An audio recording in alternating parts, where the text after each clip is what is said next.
खून की होली दोस्तों, ये कवर चित्र है। जयपुरम राज्य का युवराज चंद्रहंस वन में अखरोट खेलने आया हुआ है था। तभी आ बचाओ और आवाज़ की दिशा में आई है नारी की आवाज़ थी, और वह उजाड़ी के, के उस पार से पहुंचा। ओह, यह कोई युक्ति डूब रही है। छवाक। अगले ही पल चंद्रहंस तैर कर युक्ति के पास पहुंचा।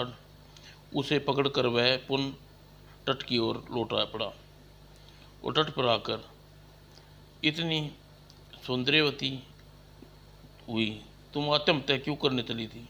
मैं आत्महत्या करने नदी में नहीं गई कूदी थी। अपुति मेरा पाँव फिसल गया था, इसलिए मैं नदी में गिर गई थी।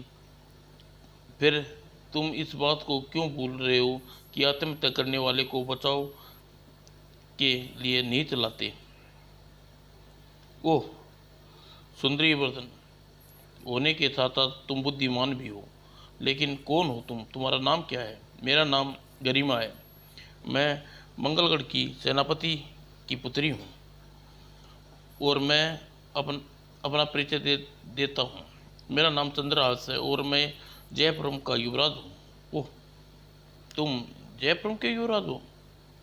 हाँ गरिमा, तुम्हारे तुम्हारे रूप ने मुझे जादू कर दिया है। तुमसे मेरी जीवन संतरी बनना पसंद करोगी?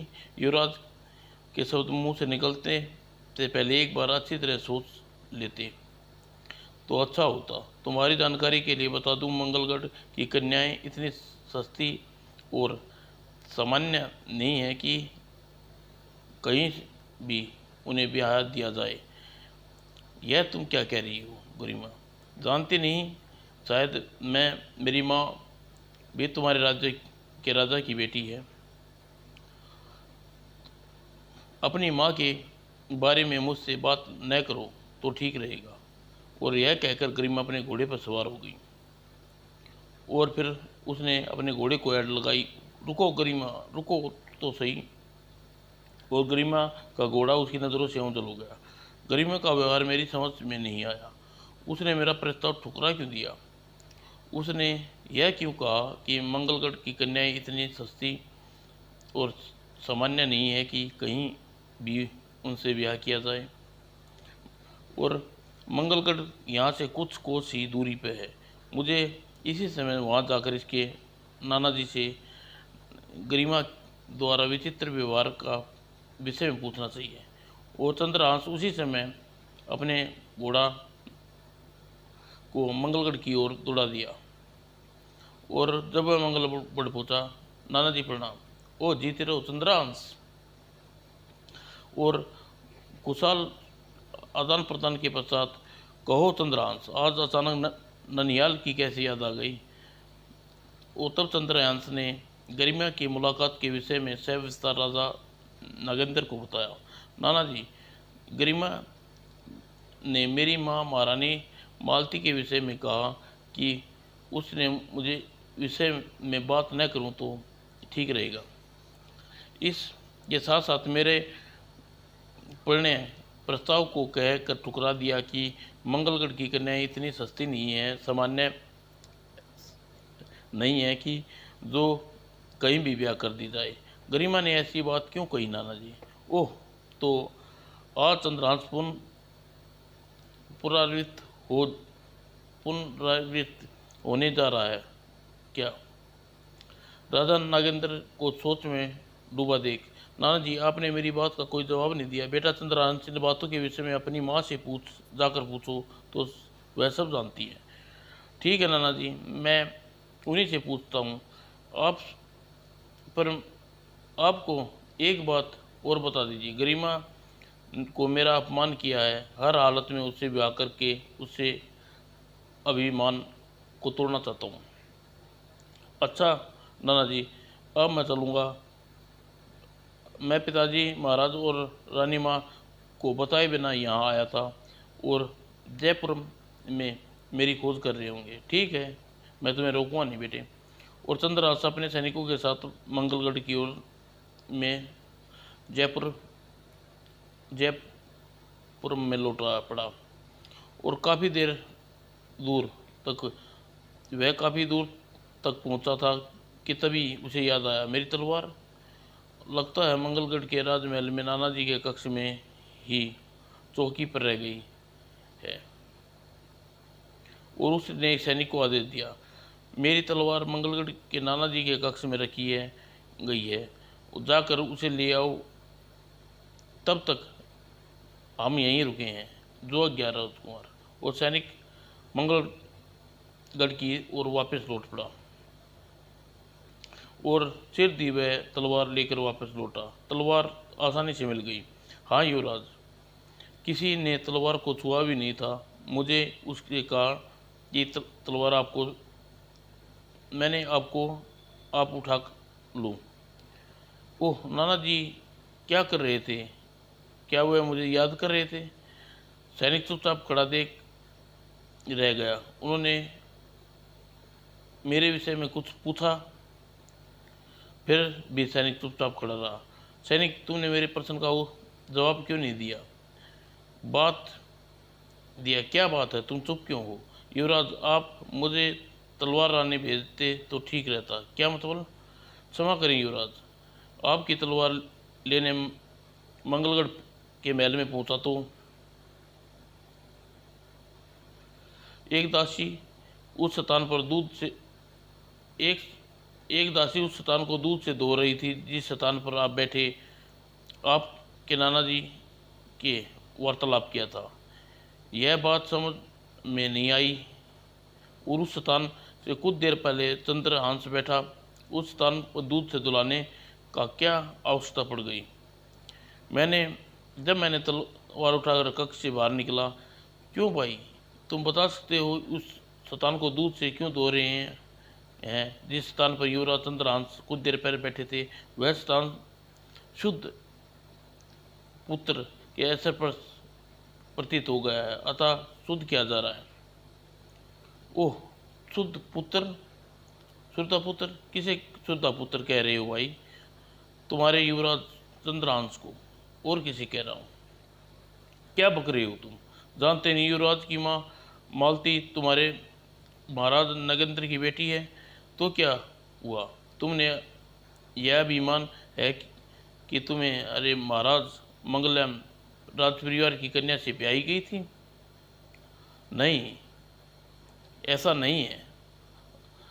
माँ मालती हमारे महाराज नागेंद्र की रखी हुई एक शूद्रा की दासी की लड़की है। ओह, इतना बड़ा धोखा! हम इतने मूर्ख नहीं हैं जो उस समय अपनी कुलीनता छोड़ तुम्हारे महाराज के दबाव में आकर मंगलगढ़ के राजवंश की कन्या को उसके साथ ब्याह देते। ओह, उस सैनिक ने ऐसा कहा तुमसे? हाँ युवराज, उसकी इसी बात त्रिकाश मेरे मन सुनकर मुझे वहाँ से आना भारी हो गया था।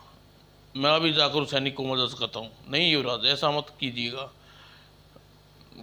बात को आगे बढ़ाने से पहले अपनी रानी माँ से इस विषय में पूछताछ कर लीजिएगा। वो आपको विषय में ठीक से सही बता सकती है। शायद तुम ठीक कह रहे हो सैनिक। वो चंद्रहास जयपुर वापस लौटकर अपने मन में बुरी तरह बेचैन था। रानी माँ इस समय दरबार में पिताजी महाराज के साथ होगी, वहाँ ही चलना चाहिए। और दरबार में पूछा, आओ गए युवराज चंद्रहांस, अखरोट खेल लाए? हाँ पिताजी महाराज।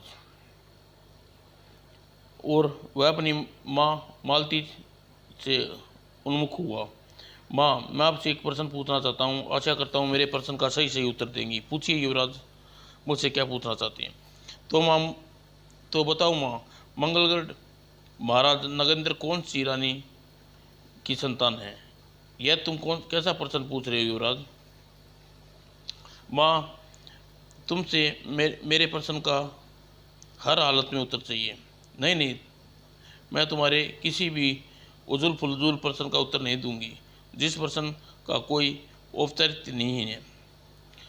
औपचारिक कैसे नहीं है? एक बेटे को माँ की सच्चाई जानना चाहता है और माँ सच्चाई जानने के लिए उसे सच्चाई छिपा रही है।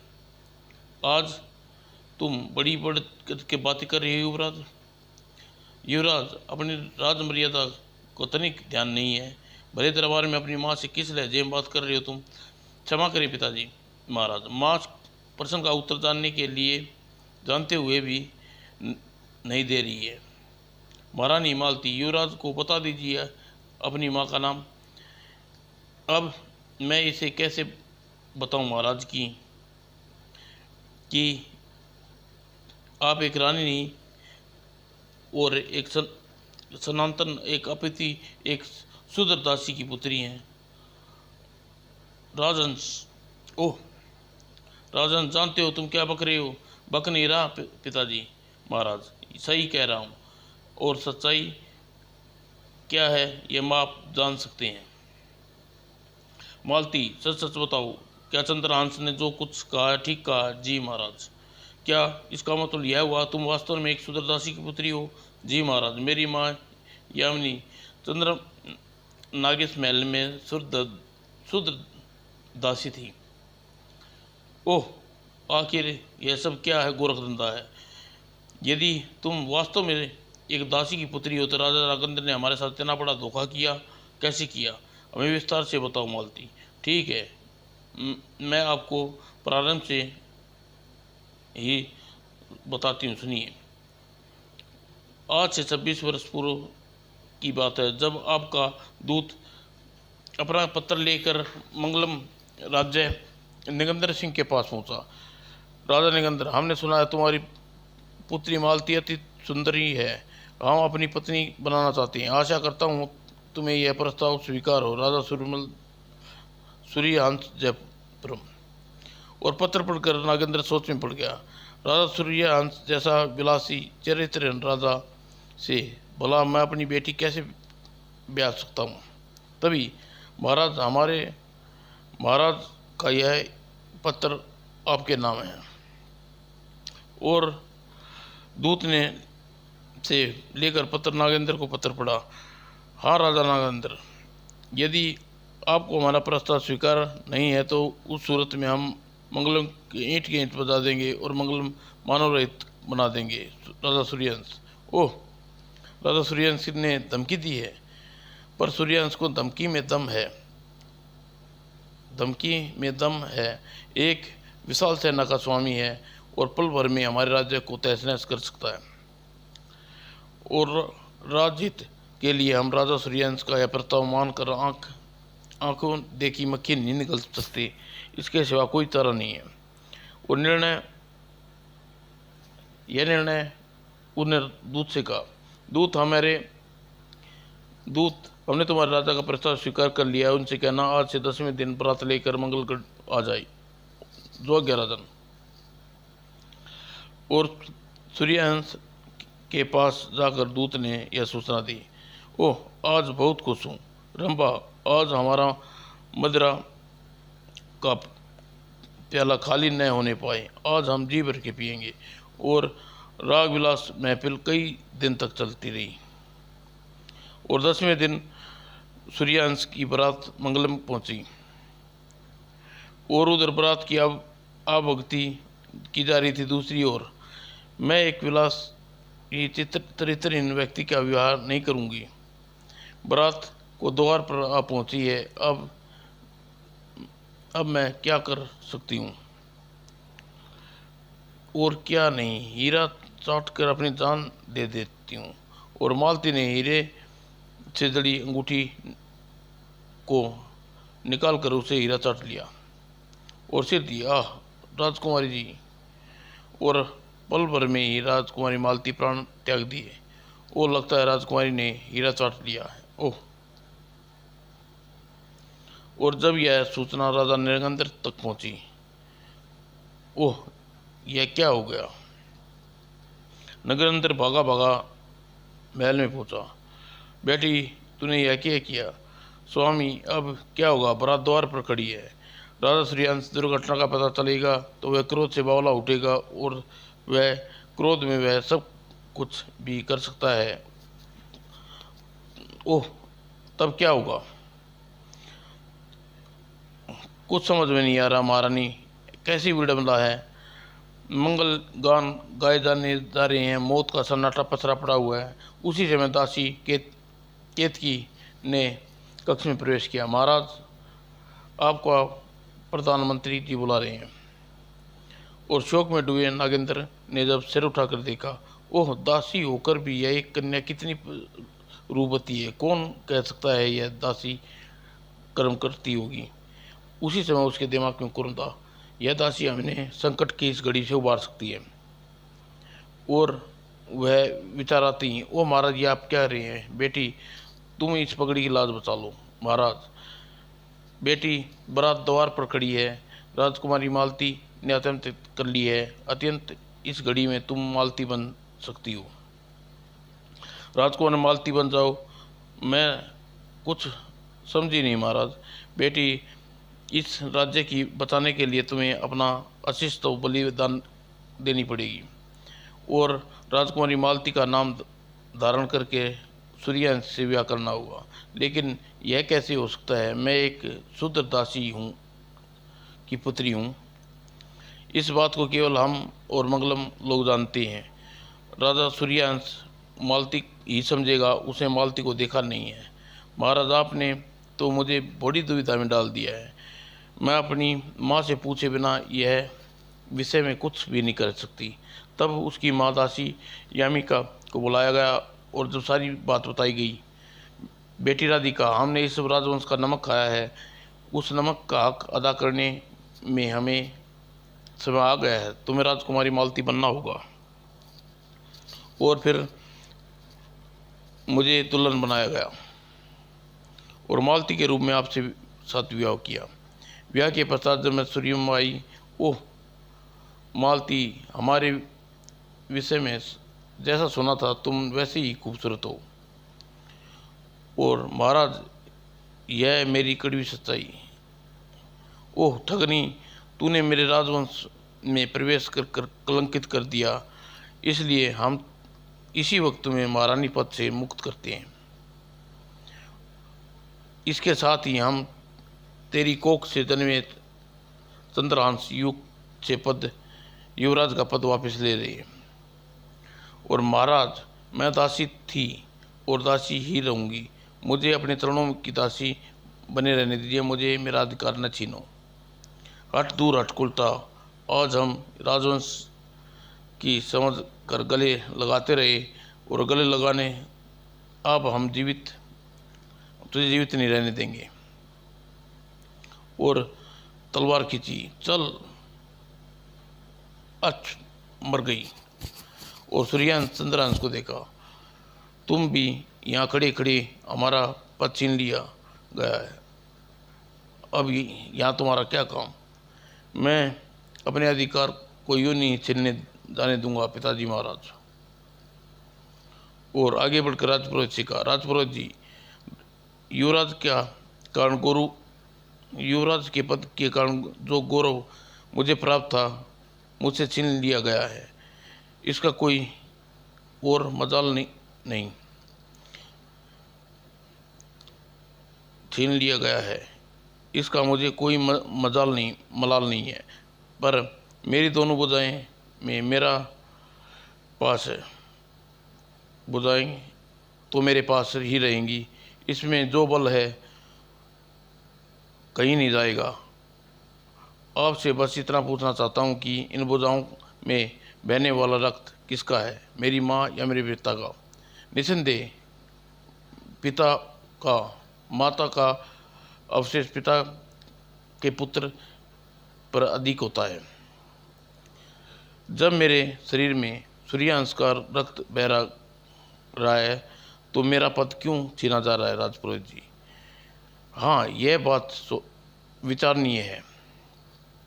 और राजपुरोहित ने राजा सूर्यवंश से कहा, महाराज, चंद्रहंस आपका पुत्र है, इसलिए आप युवराज का पद नहीं छीन सकते। ओह, तब अपना आदेश वापस लेते हैं हैं। चंद्र युवराज घोषित करते हैं राजपुरोहित जी। और दासी राधिका का अंतिम संस्कार नहीं किया गया, उसके शव को जंगल में फेंक दिया गया। उसी रात इससे पहले पिताजी महाराज कभी मेरा विरोध की घोषणा करते, मुझे अपने रास्ते से हटाकर राज दरबार में संभाल लेना चाहिए। और उस रात सेवक मदिरा लेकर राजा सूर्यांश के कक्ष में जा रहा था। धान मदिरा पात्र में यह चूर्ण डाल दे। युवराज, यह चूर्ण कैसा है? यह विष है दानू। विष? हाँ दानू, सुन, विष भरी मदिरा पीकर पिताजी महाराज सुरक्षित हार जाएंगे। मैं जयपुर का राजा बन जाऊंगा, तुझे अपना प्रधानमंत्री बनाऊंगा। सच? हाँ दानू, बस तू हमारा काम कर दे। अच्छा युवराज। और दानू ने मदिरा पात्र में विष मिला दिया और पश्चात वह मदिरा सूर्यांश के कक्ष में रख दी। और जब वह कक्ष से बाहर गया, अब मुझे रास्ते से हटा देना ही ठीक रहेगा, वरना कभी भी तू मेरा भांडा फोड़ सकता है। और जैसे दानू समीप से गुजरा, कौन? कच्छ। और दानू को खींचते हुए चंद्रहांस ने तहखाने में डाल दिया और वह रात को गहरी नींद सोया। खुर्र। और सुबह एक सेवक ने उसे जगाया, उठिए, अनर्थ हो गया, महाराज सुरक्षित आ रही। खर्र। और चंद्रहांस ने आंखें खोली, सेवक की ओर देखा। क्या बक रहा? रात को पिताजी महाराज बिल्कुल ठीक थे। मैं ठीक कह रहा हूँ युवराज, महाराज ने अपनी सैया कक्ष में मृत पड़ी हैं। ओह। और चंद्रहांस दौड़ता हुआ सूर्यांश से कक्ष में पहुंचा। पिताजी महाराज। महाराज, युवराज, ऐसा लग रहा है जैसे कल घटना से महाराज ने कल अधिक मदिरा का सेवन कर लिया और उसकी मृत्यु हो गई। और राज के सम्मान के साथ सूर्यांश का अंतिम संस्कार किया गया। किसी को कानो खानो या भनक नहीं पड़ी कि महाराज मरे नहीं, मारे गए हैं। और चंद्रहांस को निरोध ही जयपुर का राजपाट मिल गया। राजा बनने के पश्चात मेरे बैठने का कारण उसी स्थान को है अदृश्य मानने वाले उस बूढ़े राजा नरेंद्र से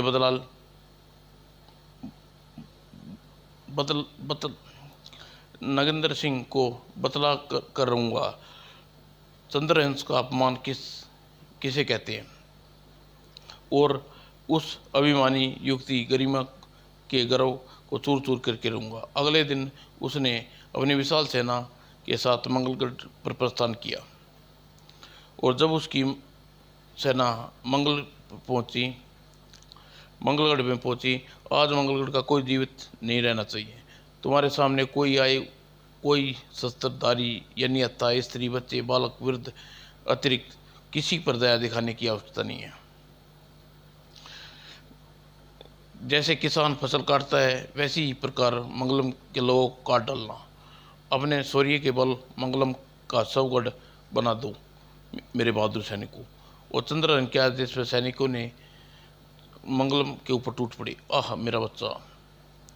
और मंगल नगर की ऐसा है निर्विस्त और निर्दोष जनता कटती चंद्रहांस की सेना आगे बढ़ती चली गई। और उधर विसर मारकाट देखकर नरेंद्र का हृदय हाहाकार उठा। मौत का यह तांडव को जैसे भी वो रोकना चाहिए। मुझे चंद्रहांस के पास जाकर उससे भयंकर मारकाट रोकने की प्रार्थना करनी चाहिए। और चंद्रहांस से मिलने पर जब वह चंद्रहांस के पास पहुंचा, आइए नाना जी, महल को दो लीप लिया न, शुद्ध दासी पुत्र के सास अपवित्र मंगल लोगों के रक्त से शुद्ध कर लिया और बाहर भीतर जगह पवित्र हो सके। चंद्रहांस, आखिर तुम मेरे देवते हो, मुझे क्षमा करो। मेरे बुढ़ापे में न जाने और न बिगाड़ो। मेरे अकेले का पाप का दंड मंगलगढ़ के निवासी को क्यों दे रहे हो? मेरे पाप के लिए केवल मुझे ही दंड दो। बूढ़े मेरे नाना है। बूढ़े तू मेरा नाना, जा, अभय दान देता हूँ, भाग जा यहाँ से। मुझे अकेले को नहीं, चंद्रांश मंगलम की प्रजा को भी बचाओ। इन बालकों, स्त्रियों और बूढ़ों पर दया करो। दया किसे कहते हैं बूढ़े? शत्रु को दया करना मूर्खता है। चंद्रांश, मेरी एक विनती है। मैं अपने पापों का छोटा सा प्रायश्चित करना चाहता हूँ। क्या तुम मुझे इतनी इच्छा पूरी करने दोगे? बोलो, जल्दी बोलो, क्या इच्छा है तुम्हारी बूढ़े? नदी के उस पानी में एक डुबकी लगा लूं और तब तुम इस श्रृंगार को रोक दो। जब तक मैं नदी से बाहर न निकलूं तब तक मंगलगढ़ का नागरिक जान बचाकर भागना चाहे, उसे भाग जाने देना मेरा छोटा सा प्रायश्चित है। आशा करता हूँ कि बूढ़े नाना को इतनी बात से इनकार नहीं करोगे और मेरे पापों का प्रायश्चित हो जाएगा। अच्छी बात है। जब तक हम सांस लेते रहेंगे, जाओ नदी में डुबकी लगाओ। और पहले तुम वचन दो, मेरे नदी में घुसने के बाद तुम मुझे दिए गए वचन से मुकरोगे नहीं। एक क्षत्रिय अपने वचन पर अटल रहेंगे। अच्छा, दिया वचन। और चंद्रहास ने निर्देश पर नरसंहार रोक दिया और निगंदर ने नदी में डुबकी लगाई। इधर लोग अपने प्राण बचाने के लिए यहाँ वहाँ भाग निकले और समय बीतता गया। नागेंद्र नदी से सिर बाहर नहीं निकाला। ओ बूढ़ा, बाहर क्यों नहीं निकल रहा? वह बाहर निकले तो सेना पुरस्कार का आदेश दूं। लगता है बूढ़े ने प्राण ध्यान का अभ्यास कर रखा है। नदी में डूबने कर अधिक नहीं तो 5,500 प्राण तो बचा कर ही कुछ पुण्य कमा लेगा। और कुछ समय बीता। बूढ़े निगंदर ने तो इस बहुत देर लगा दी। इस प्रकार बहुत से लोग हाथ से निकल भाग जाएंगे। और कुछ समय और बीता। सेनापति चंद्रहास ने कहा, महाराज, लगता है बूढ़ा धोखा देकर पानी के नीचे नीचे दूर निकल गया। ऐसा लगता है बूढ़ा अंदर किसी गुप्त मार्ग से दूर निकल गया है। चंद्रहास ने सैनिक को आदेश दिया, अंदर नदी में कूदकर बूढ़े को खोज करो। अगले ही पल और तट पर पहुंचकर नागेंद्र ने खोज में जुट गई।